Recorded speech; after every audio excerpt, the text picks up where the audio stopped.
सर्वधर्माणां जैनं जयतु तीन भुवन में सार वीतराग विज्ञानता शिव स्वरूप शिवता नमो त्रियोग समाहिते। आज आखिरी दिन था, लेट होने का मोस्ट प्रॉब्लम नहीं होंगे, क्या कहीं जाना रहता था। अरे ये नहीं चाहिए, और भी होगा ना कोई।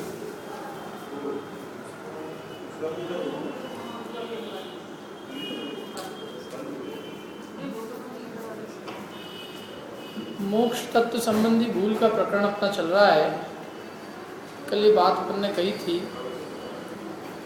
कि ये जीव स्वर्ग सुख की और मोक्ष सुख की एक जाति मानता है, जबकि उन दोनों की जाति में ही अंतर है। स्वर्ग सुख तो परमार्थ का दुख है, आकुलता रूप है, सुखाभास है, सुख नहीं।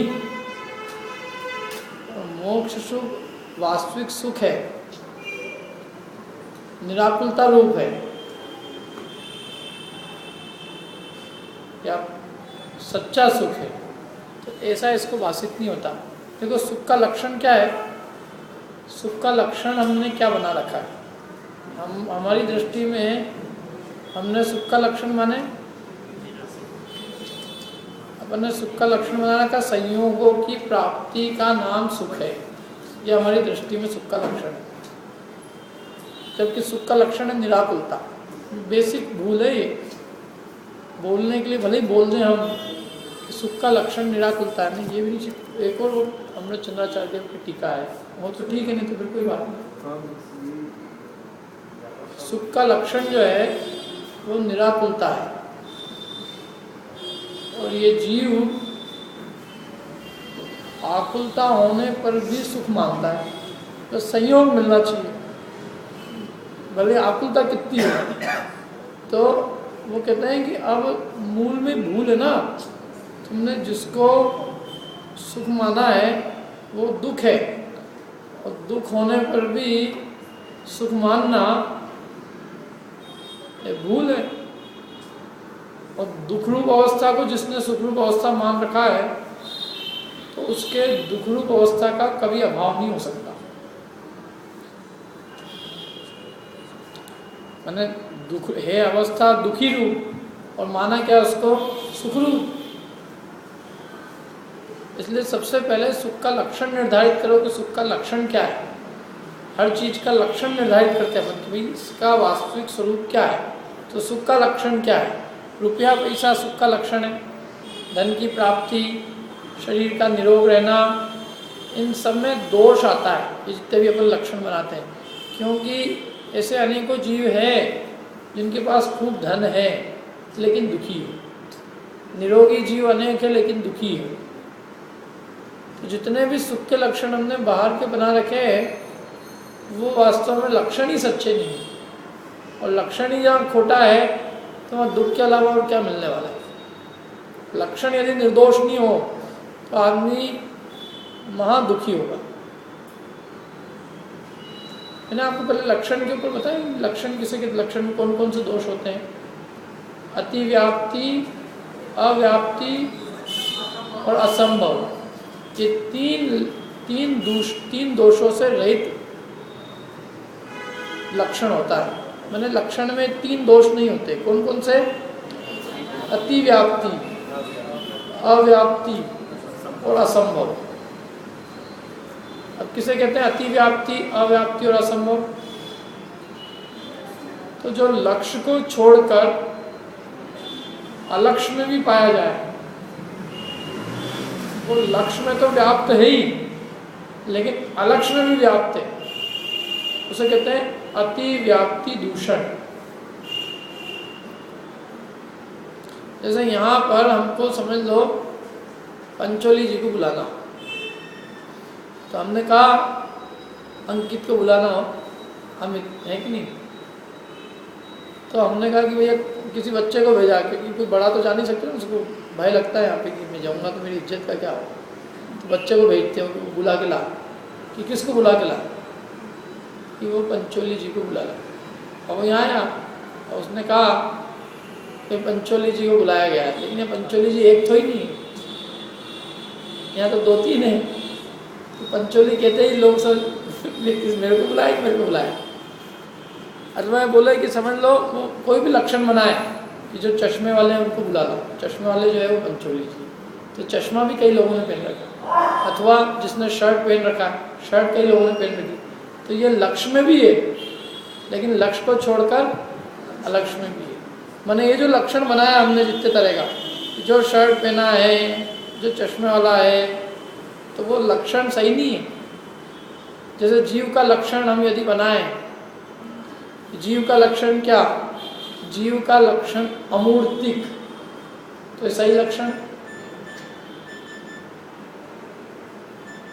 क्यों नहीं है सही है? और कौन कौन है? हवा, हवा तो उल्टा बता है। अमूर्तिक यदि जीव का लक्षण बनाया जाए तो इसमें क्या दोष आएगा? 4 और है, धर्म, अधर्म, आकाश और काल, ये 4 भी जीव ठहरेंगे। तो अतिव्याप्ति दूषण है, सारे लक्ष्य को छोड़कर अलक्ष्य में भी चला गया है।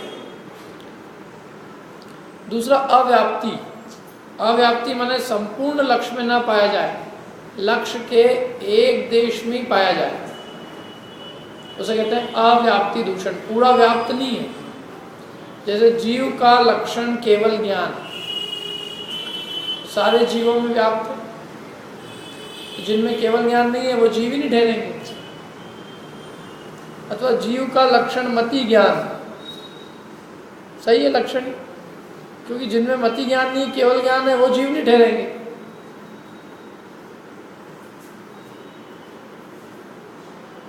जीव का लक्षण इंद्रिय सहित होना, तो जिनके इंद्रियां नहीं है जीव नहीं ठहरे। तो अव्याप्ति दूषण के उदाहरण। तीसरा है असंभव, जो उसमें हो ही नहीं। जैसे जीव का लक्षण अचेतनता, जड़पना, ये क्या है? असंभव, असंभव दूषण है, क्योंकि ये चीज हो ही नहीं सकती, होती नहीं ना। तो ये जो लक्षण बनाया जाता है वो इन 3 दोषों से रहित होना चाहिए। तो अब अपन सुख का लक्षण बनाओ कि सुख का लक्षण जहाँ धन है वहाँ सुख है, तो कौन सा दूषण आएगा इसमें?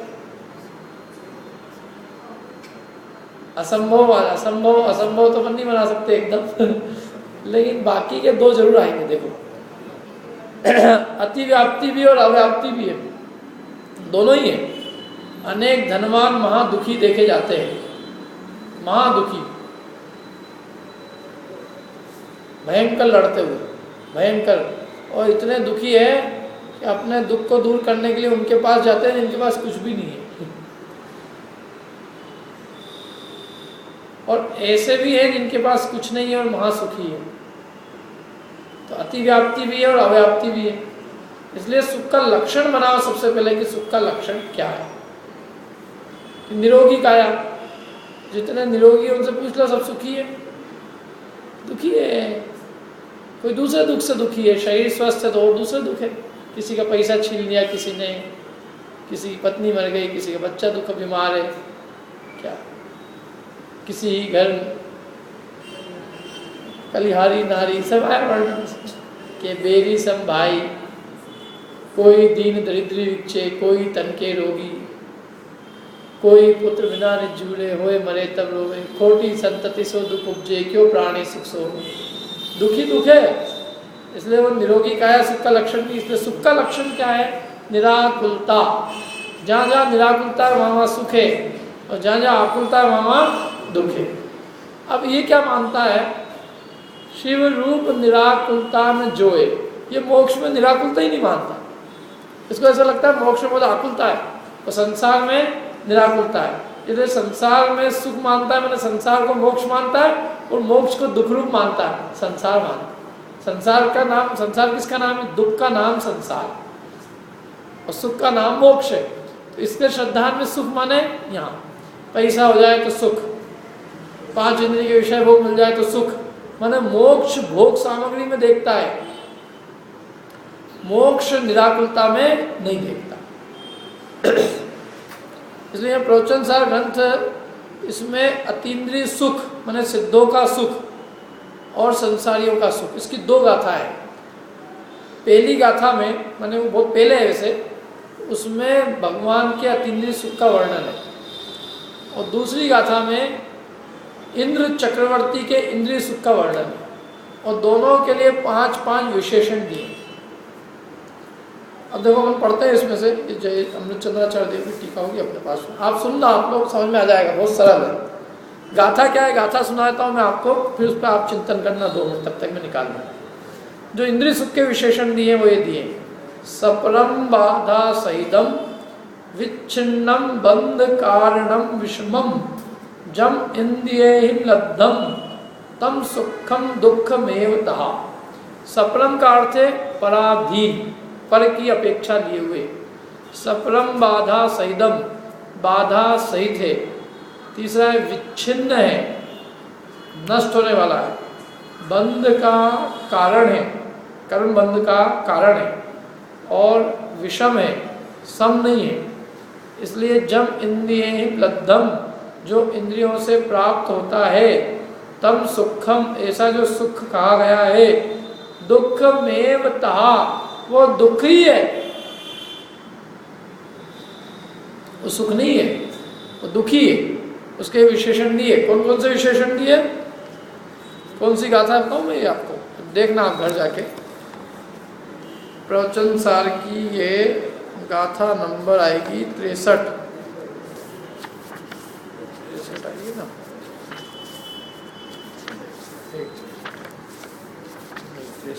73 आएगी।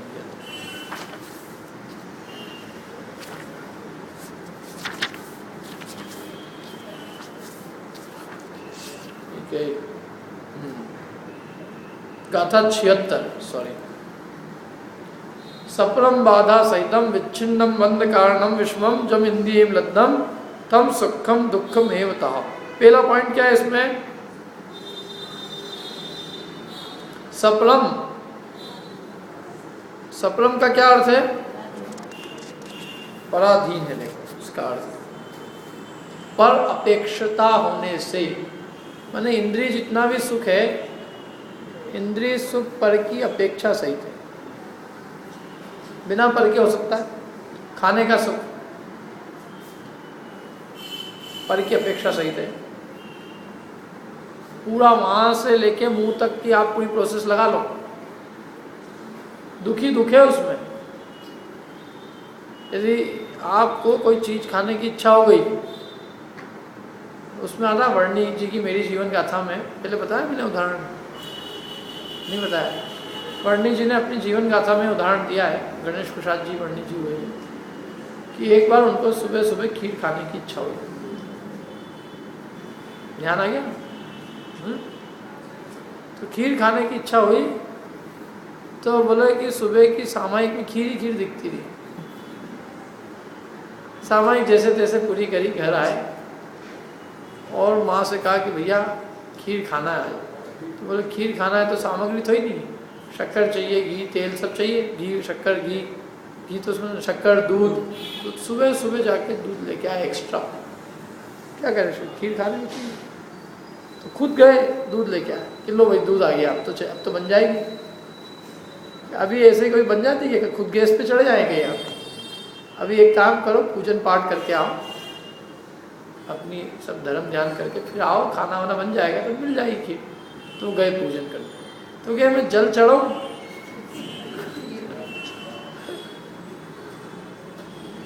खीर दिखे, क्षुधा रोग विनाशना, कैसे तैसे जो है बोलो। उस दिन हमने पूजा पूरी करी। फिर उसके बाद में स्वाध्याय का समय, स्वाध्याय की कोई अभी तो खाना बना नहीं हुआ ना, स्वाध्याय की, स्वाध्याय का काल भी जैसे तैसे हुआ। घर आए, खीर बन गई होगी अब तक। तो उन्होंने कहा अभी खीर नहीं बनी, अभी थोड़ी देर है, थोड़ा बहुत एक काम करो, कुछ और काम कराओ, थोड़ी देर और मंदिर में स्वाध्याय वगैरह कराओ। तो बोला क्या स्वाध्याय करके आए, जितनी देर करके आए उतनी देर ही मन नहीं लग रहा है। तो वहीं उनको बिठा दिया कि 2 मिनट रुको, अभी खीर तैयार होती है खिलाते हैं।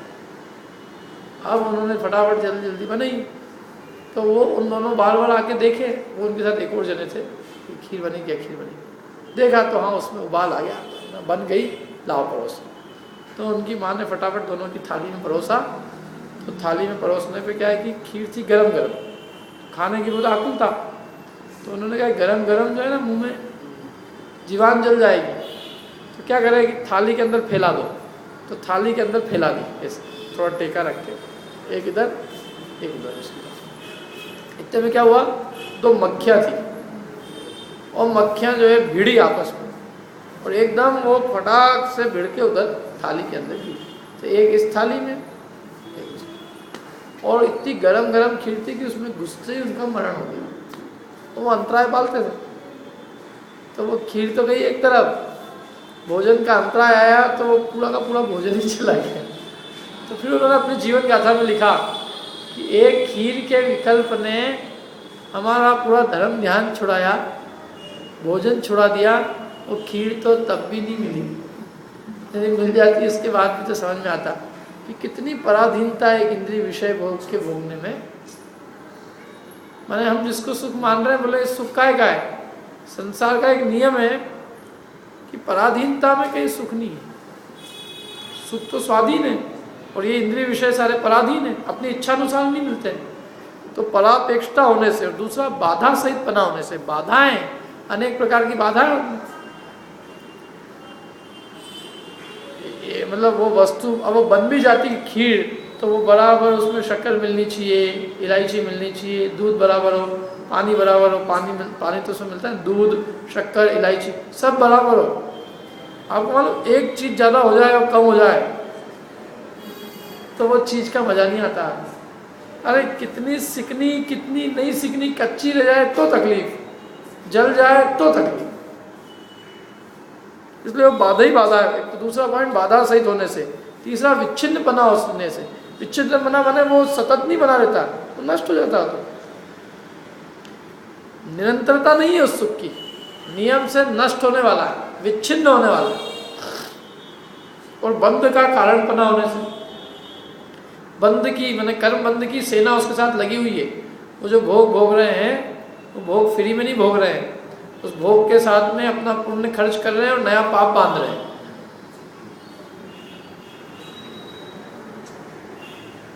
और कैसी विषमता होने से, विषमता होने एक समान नहीं है, कभी अधिक है कभी कम है, कभी है ही नहीं, एक सरीका नहीं है, समता नहीं है। विषमता होने से पुण्य बंध भी, इंद्रिय सुख है, पुण्य जन्य भी, जो पुण्य के द्वारा उत्पन्न हुआ ऐसा इंद्रिय सुख वो दुख ही है।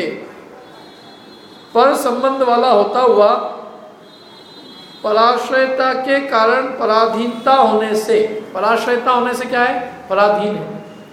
और बाधा सहित होता हुआ खाने पीने और मैथुन की इच्छा इत्यादि तृष्णा की प्रकटताओं से युक्त होने के कारण अत्यंत आकुलता होने से, महा आकुलता है, ऐसा नहीं कि उसमें निराकुलता मिल रही है, निरंतर महादाह आकुलता है। और उसमें भी विच्छिन्न होता हुआ असाता वेदनी का उदय जिसे च्युत कर देता है। मैंने जरा सी असाता वेदनी का उदय आए तो वह सारा भोग एक तरफ रह जाता, शरीर में बीमारी आई सब एक तरफ, खाना सामने पड़ा है और कोई फ़ोन बज गया एकदम अचानक, और ऐसा कोई एकदम ऐसा लगा कि वो भयंकर नुकसान हो जाएगा और चिंता आई, तो वो खाना पीना एक तरफ रह जाता सर। पांचों इंद्रिय के विषय भोग की स्थिति, मतलब पांचों इंद्रिय के विषय भोग को एक कर्म का उदय, जरा सा असाता का उदय नष्ट कर देता, सारा का सारा माजरा ही बदल जाता है। इसलिए उन्होंने जो उपमाएं दी ना, संसार के सुख को इंद्रधनुष की उपमा दी कि कहाँ क्षण में दिखता है सुख और क्षण भर में दुख हो जाता है, तो फिर भी जीव उसके पीछे लगा रहता। थोड़ी सी लालसा छोड़ दे तो महासुख है संसार। मैंने पंच इंद्रिय के विषय की थोड़ी गुलामी खत्म हो जाए तो यही सुख है, सुखी सुख है। लेकिन क्या करो, इसलिए वो उसका स्वरूप बताते हैं कि असाता वेदनी का उदय उसे च्युत कर देता है।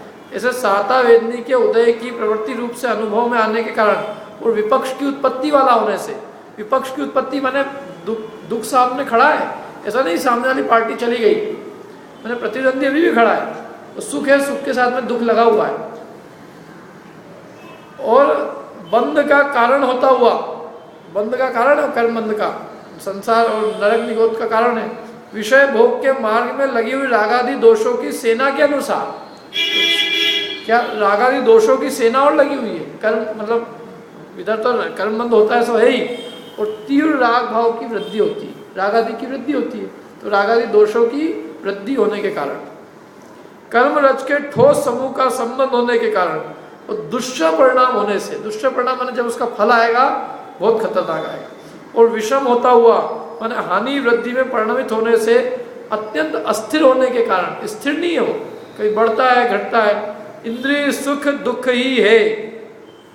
क्या ये पूरी सिद्धि की, इंद्रिय सुख क्या है, दुखी। अब एक गाथा और है अपनी, कौन सी है,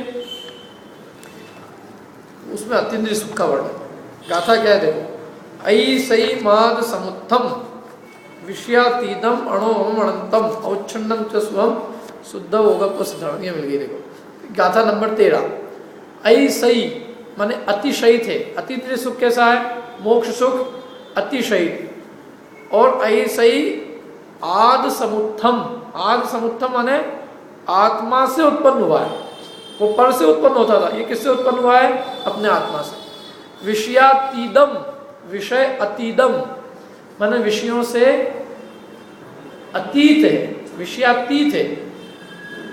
अणोवमम अनुपम है, अनंतम अनंत है, अवच्छिन्नम अविच्छिन्न है, ऐसा वो सुख है। शुद्ध ओगप सिद्धाणम, शुद्धोपयोग से सिद्ध होने वाला ऐसा ये अतीन्द्रिय सुख है। इसमें क्या है, इस ग्रंथ की बहुत बढ़िया खासियत है कि इसमें दो पार्टियां खड़ी करी है। क्या, एक इंद्रिय सुख, एक अतीन्द्रिय सुख। वो कहते हैं अपन देखो, अपन अपनी पूरी ताकत किस पे लगाते हैं, इंद्रिय सुख के। वो कहते हैं कि पहले इसका विचार करो कि सुख भी है कि नहीं,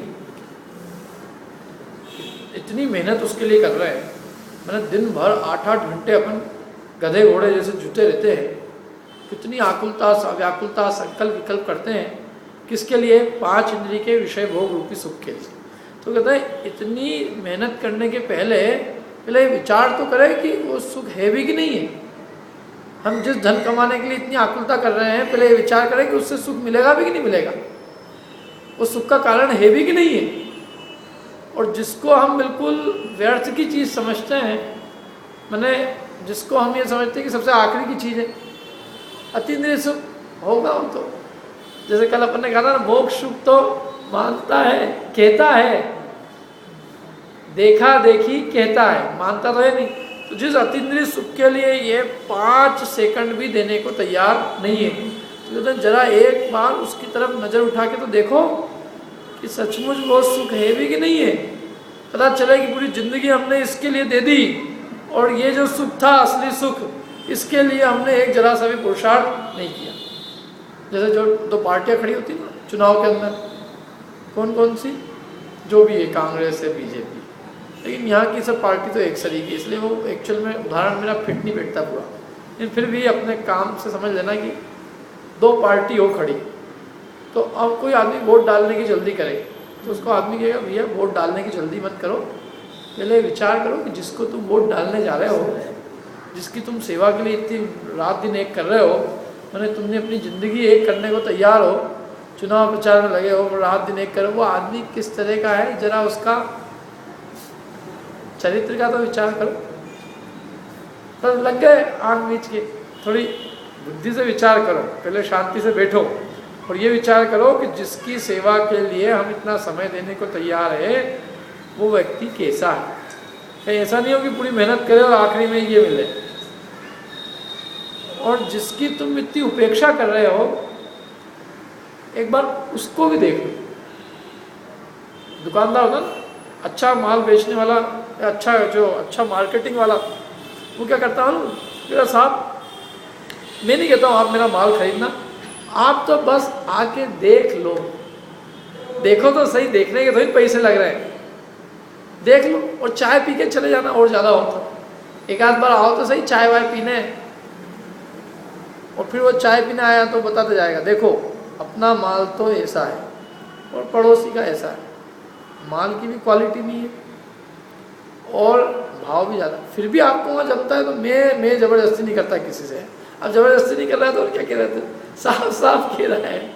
लेकिन वो उसको ये नहीं कहेगा कि तू माल खरीद, 10 बातें कहेगा कि साहब 5 बोरे आए थे और 5 में से 4 चले गए और भाव बढ़ने वाले हैं, एक ही बचा है। अब वो कुछ नहीं, फिर भी आप लेना हो तो देख लो। वैसे तो मतलब सामने वाला व्यक्ति उसका निर्णय नहीं दे रहा है, अभी निर्णय आपको लेना है। हम तो केवल उसके गुण दोष बता सकते हैं। ऐसे इसकी जो गाथा की उत्थानिका है ना, तो उसमें उत्थानिका ही ऐसी है कि हम अतीन्द्रिय सुख का और इंद्रिय सुख का वर्णन करेंगे और तुम्हें जो उत्कृष्ट लगता है तुम उसको ग्रहण करना। हम नहीं कहते क्या ग्रहण करना, ये तुम्हारे ऊपर है। लेकिन हम तो दोनों का स्वरूप बता देंगे। हमने इंद्रिय सुख का स्वरूप बताया, अब अतीन्द्रिय सुख का स्वरूप बताएंगे और अब तुम्हें क्या करना है ये तुम्हारे ऊपर छोड़ दिया। तो ऐसे इसमें पूरा वर्णन, मतलब इसमें लगभग 8 गाथाओं में इंद्रिय सुख का वर्णन है और 4 गाथाओं में अतीन्द्रिय सुख का वर्णन है। ऐसे 12 गाथाओं में वर्णन है और दोनों पार्टियों के जो तर्क हैं वो कहता है ये ऐसा है, वो कहता है ऐसा है। दोनों के तर्क उठा के दोनों को खड़े किए और बिल्कुल यहाँ जो पार्टी है दोनों प्रतिपक्षी, प्रतिपक्षी माने यदि एक अच्छी है तो दूसरी गारंटी से बुरी है, क्योंकि एक का नाम इंद्रिय सुख है और एक का नाम क्या है अतीन्द्रिय सुख। तो दोनों एक सी नहीं है। अपने देश में तो सब एक सी पार्टियां हैं, लेकिन यहाँ वास्तव में बिल्कुल भिन्न भिन्न स्वरूप है।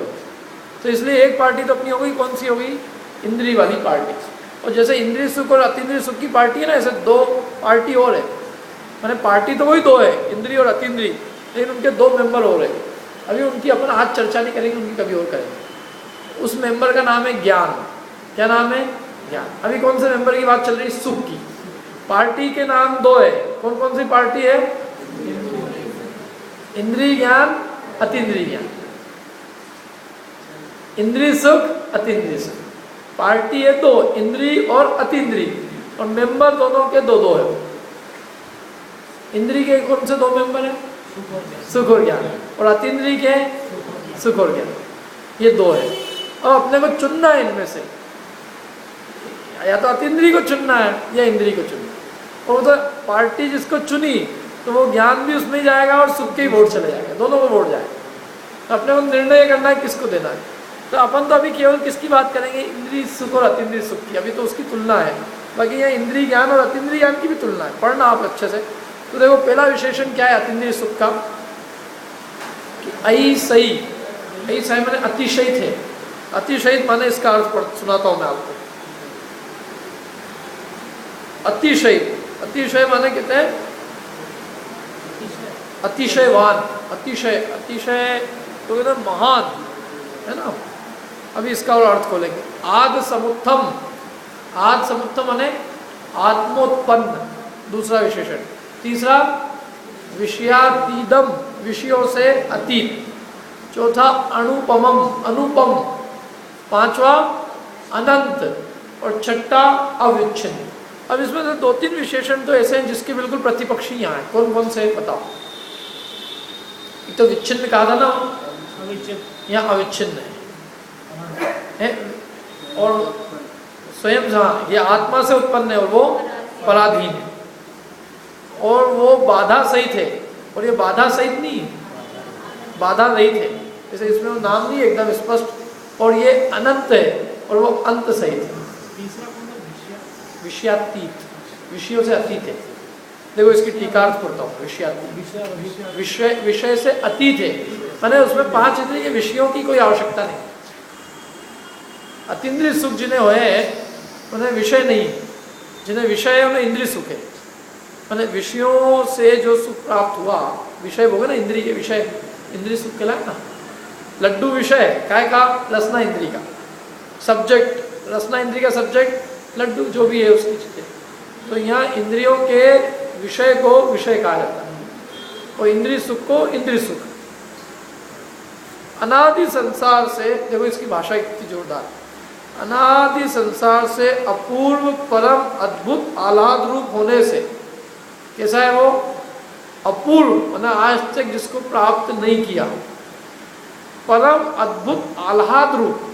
आह्लाद माना अपने चैतन्य में अत्यंत निराकुल रूप। आह्लाद उत्पन्न होता है नहीं, कोई चीज नहीं मिलती है, लेकिन अपने अंतरंग में अनंत आनंद आह्लाद अंदर से तरंगे, रुचि आनंद की तरंगे उत्पन्न होती है।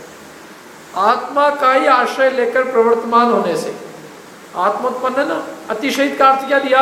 अनादि से लेकर आज तक नहीं हुआ ऐसा अपूर्व परम अद्भुत आह्लाद रूप होने से तो है अतिशयित। क्या बोला? अपूर्व परम अद्भुत आह्लाद रूप होने से वो कैसा है? अतिशयित है। और आत्मा का ही आश्रय लेकर प्रवर्तमान होने से आत्मोत्पन्न है और परद्रव्य से निरपेक्ष है, किसी परद्रव्य की अपेक्षा नहीं है, इसलिए वो विषयों से अतीत है। और अत्यंत विलक्षण होने से समस्त आगामी काल में कभी भी नाश को प्राप्त न होने से, माने नाश को नहीं प्राप्त होगा वो। एक बार जो अतीन्द्रिय सुख प्रकट हुआ तो अनंत काल तक रहेगा। तो कैसा है वो? अनंत। और निरंतर प्रवर्तमान होने से शुद्धोपयोग निष्पन्न हुए आत्माओं के निरंतरता, या जो पूर्ण शुद्धोपयोग को प्राप्त हुए उनकी अपेक्षा से, तो उनका सुख कैसा है? निरंतर, अविच्छिन्न है।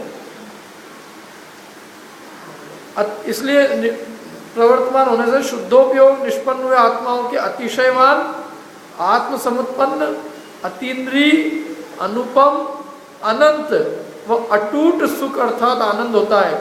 इस कारण वह सुख सर्वथा वांछनीय है, सर्वथा इच्छा के योग्य है। फिर पढ़ता हूँ वापस, सुनना ध्यान से, देखो कहाँ तक आए थे अपन? आत्मा का ही आश्रय लेकर प्रवर्तमान होने से। अगला पॉइंट क्या है? पराश्रय से निरपेक्ष होने से, माने उसमें विषयों का आश्रय नहीं है, विषयों से कैसा है? निरपेक्ष। और अत्यंत विलक्षण है। ये क्या है? अनुपम के लिए। देखो, जिसका लक्षण किसी से मिले तो उसकी उपमा किसी से दी जा सकती है, लेकिन आत्मोत्पन्न सुख की उपमा किसी पदार्थ से नहीं दी जा सकती। संसार के विषय के सुख की तो उपमा दी जा सकती है कि ऐसी चीज हमने पहले वहाँ खाई थी, उपमा दी ना अपने किसी से, ऐसी की ऐसी चीज वहाँ देखी थी, ये ऐसा का ऐसा वहाँ सुना था, इससे ज़्यादा आनंद तब आया था। तो संसार के जितने सुख है उनकी उपमाएं दी जाती है, लेकिन आत्मिक सुख की उपमा किसी पदार्थ से नहीं दी जाती, वो विलक्षण है। इसलिए अत्यंत विलक्षण होने से, और कैसा है वो? आगामी काल में कभी भी नाश को प्राप्त नहीं होने से अनंत है, और निरंतर प्रवर्तमान होने से क्या है वो? अवच्छिन्न है। इसलिए ऐसा होने से क्या है वो? अतिशयवान है, आत्मसमुत्पन्न है, अतीन्द्रिय है, अनुपम है, अनंत है, अटूट सुख है। और ऐसा सुख है वो सच्चा सुख है, और वो सुख मोक्ष में। अब इतने सारे विशेषण याद नहीं रहे आपको, कितना होमवर्क दे दिया जैसे। तो इतने एक शब्द याद रखना आप तो, कि मोक्ष का जो सुख है वो कौन सा सुख है? अतीन्द्रिय है अथवा निराकुलता रूप है। सबसे बढ़िया शब्द है निराकुलता। आत्म को हित है सुख, सो सुख आकुलता बिन कहिए, और आकुलता शिव माही न। आत्मा का हित सुख है, और सुख का लक्षण क्या है? सो सुख आकुलता बिन कहिए। आकुलता जहाँ नहीं है वहाँ सुख है, और आकुलता कहाँ नहीं है? मोक्ष में नहीं। तो जो मोक्ष में निराकुलता मानता है तो मोक्ष को सच्चे रूप में मानता है, और जो मोक्ष में मानता है कि वहाँ आकुलता है, हम बैठे बैठे इतने दिन क्या करेंगे, देख देख के बोर हो जाएंगे, करेंगे क्या आखिर? ये बहुत प्रश्न ना लोग चित्त में बना रहता है। आखिर कोई भी चीज़ देखते हैं, हम समझ लो अपन टीवी वीवी देखते हैं लौकिक चीज़ें, तो उससे अपन उसका अनुमान लगाते हैं, देखते रहेंगे देखते रहेंगे देखते रहेंगे। अरे कब तक देखते रहेंगे? देखते देखते फिर कुछ तो मन आएगा कि चलो थोड़ा घूम आओ संसार में, थोड़ा नीचे देख आओ कि अपने भक्त लोग क्या कर रहे हैं।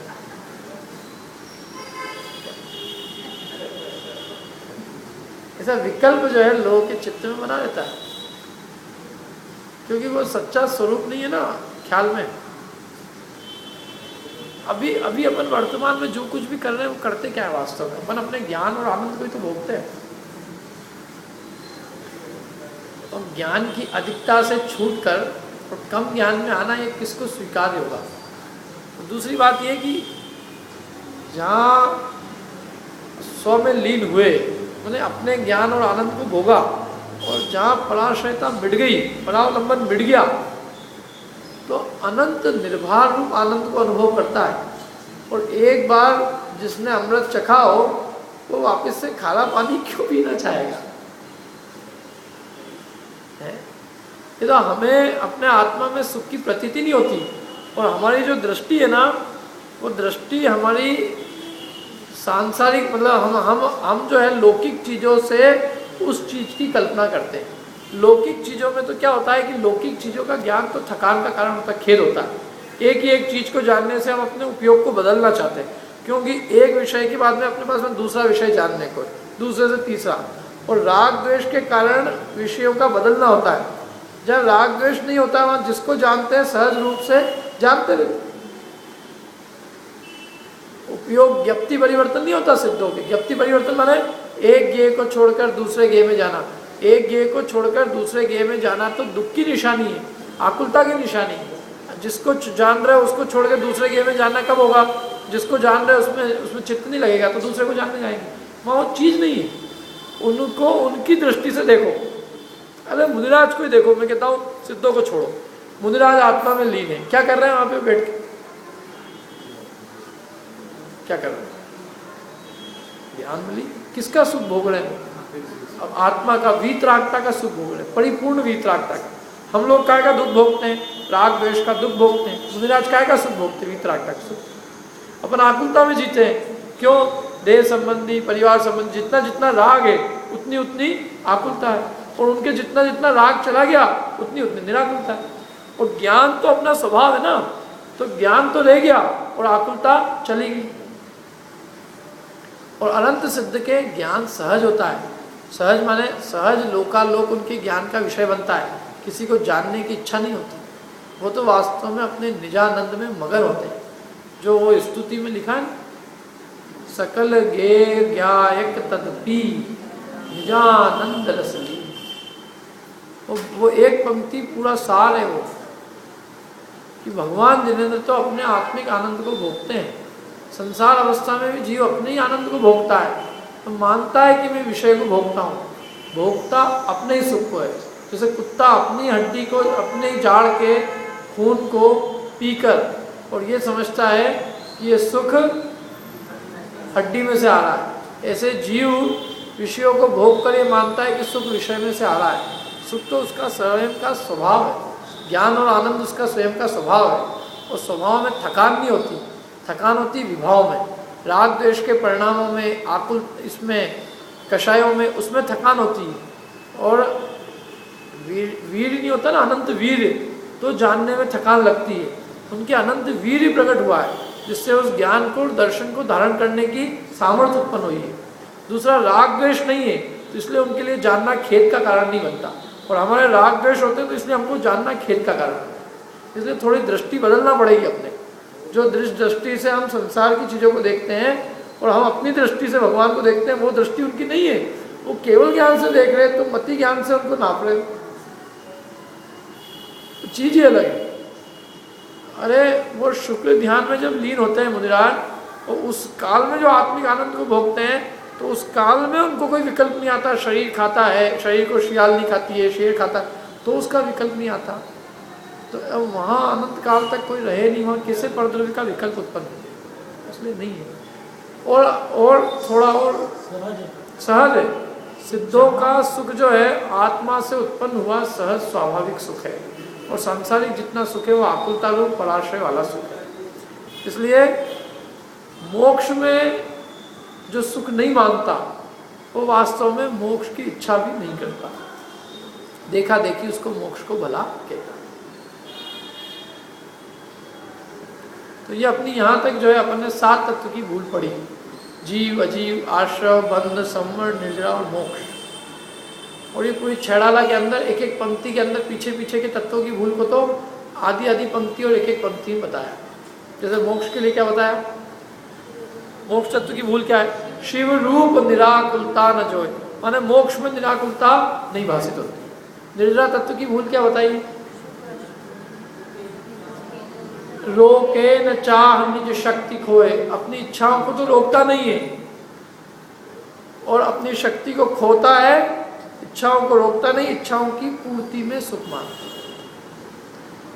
संवर तत्व की क्या भूल बताई, आत्महित हेतु विराग ज्ञान ते लखे आपको कष्ट।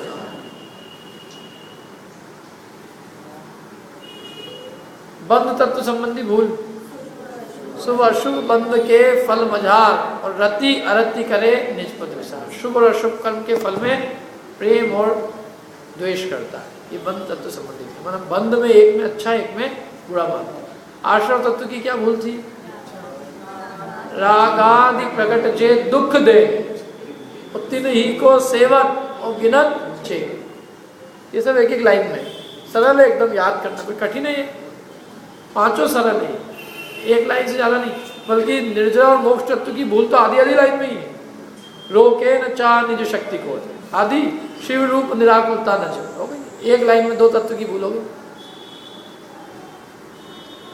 ठीक है, जीव अजीव तत्व की भूल चार लाइन में, चेतन को है उपयोग रूप बिन मूरत चिन्ह मूरत अनूप उद्गल नव धर्म अधर्म काल इनते न्यारी है जीव चाल। ये तो जीव का स्वरूप बताया, ताको न जान विपरीत मान करी करे देह में नहीं सोचा। फिर आगे दो लाइन और है, मैं सुखी मैं दुखी मैं रंग राव मेरे धन ग्रह गोधन प्रभाव मेरे सोच मेरे ती मेरे सबल दीन बेरू सुबह मूरख प्रवीण, ये सब अपने को मानता है, सब भूल है।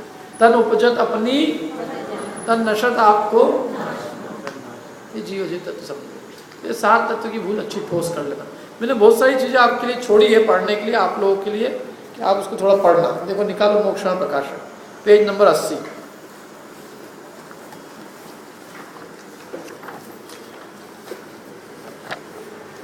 ये होमवर्क है सबके लिए, निकाला 80 पेज नंबर।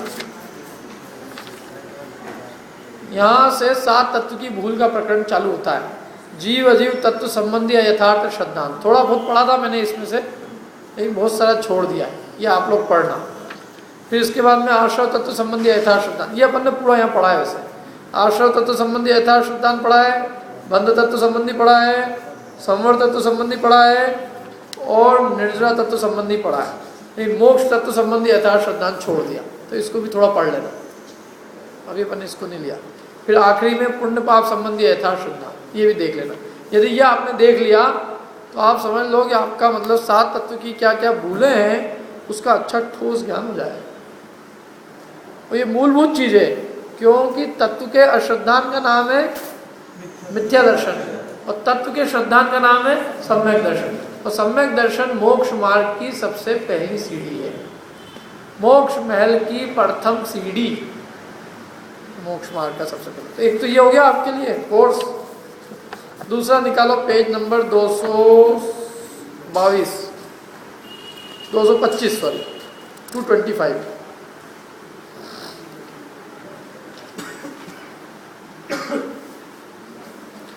पेज नंबर 225 निकाल। जीव अजीव तत्व का अन्यथा रूप, यहां से चलेगी। इसमें और इसमें क्या अंतर है, देखो ये समझना थोड़ा।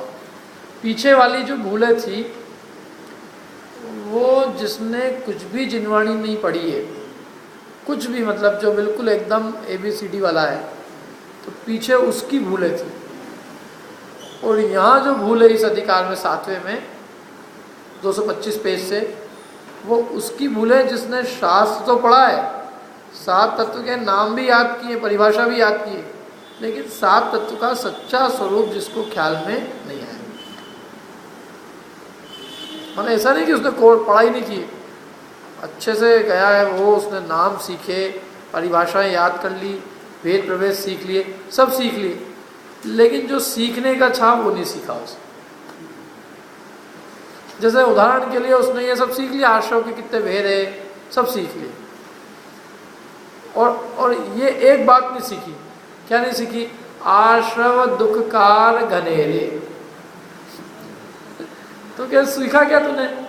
तू आश्रव के भेद बता सकता है, नाम गिना सकता है हमको कि आश्रव के 57 भेद है, एक मिथ्या, द्वैती, प्रमाद, कषाय, योग, मिथ्यात्व के 5 है, मैंने पूरा रट रखा है। लेकिन अंतरंग में ये श्रद्धा नहीं है कि दुख रूप है,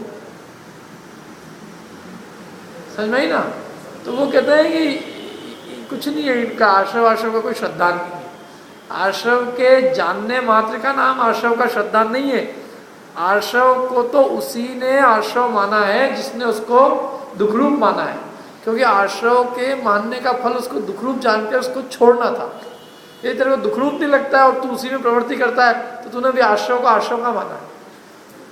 ऐसे बंध जानने का फल क्या है कि 4 प्रकार के बंध होते हैं, प्रकृति बंध, प्रदेश बंध, स्थिति बंध, अनुभाग बंध। प्रकृति बंध 8 प्रकार का है, प्रदेश बंध। तो कहते हैं ये डिटेल से मतलब नहीं है, यहाँ इतना ही है कि बंध दुख रूप है। क्या? जीव प्रदेश बंधे विधि सो बंधन कबहू न सजिए। भाई इतनी सी लाइन तेरे को ख्याल में रही कि बंधन सजने योग्य नहीं है, कर्म बंधन अच्छी चीज नहीं है, तो बोले तेरा काम हो जाएगा। नहीं भी इतना याद है कि कितने प्रकार के बंध, कोई बात नहीं, बंध दुख रूप है, बंधन से जीव को सजना योग्य नहीं है, तो काम की चीज। जैसे संवर तत्व के सब भेद प्रवेश सीख लेता है और उनमें क्या क्या गलती करता है कि गुप्ती किसको मानता है, समिति किसको मानता है, धर्म किसको मानता है, अनुप्रेक्षा किसको मानता है। और सब में मूल बात यही है कि उनमें बाह्य क्रियाओं को तो मानता है, लेकिन वो जो परिणाम और अभिप्राय है उस पर उसकी दृष्टि नहीं। तो यहाँ पढ़ना ये 7वां अधिकार 7वें अध्याय में यहाँ से चालू होती है, देखो 225 पेज से, जीव अजीव तत्व का अन्यथा रूप। इसके बाद में आश्रव तत्व का अन्यथा रूप, बंध तत्व का अन्यथा रूप, ये अपन ने पढ़ा है। इसमें से बंध तत्व का अन्यथा रूप अपन ने पढ़ा था, ध्यान हो तो। फिर संवर तत्व का अन्यथा रूप छोड़ दिया, निर्जरा तत्व का अन्यथा रूप थोड़ा सा पढ़ा था, 2-4 लाइन, और मोक्ष तत्व का अन्यथा रूप कल अपन ने पूरा पढ़ा था ऑलमोस्ट। तो ये जो जो छोड़ दिए हैं, जीव अजीव तत्व का अन्यथा रूप, आश्रव का अन्यथा रूप, संवर का अन्यथा रूप, निर्जरा का अन्यथा रूप, ये थोड़ा सा आप लोग पढ़ लेना, क्योंकि अपना फिर इसमें से इसी में रह जाएगा। नहीं तो अब अपन सीधे आगे जो है अगली क्लास में अपन अब आगे की चर्चा करेंगे।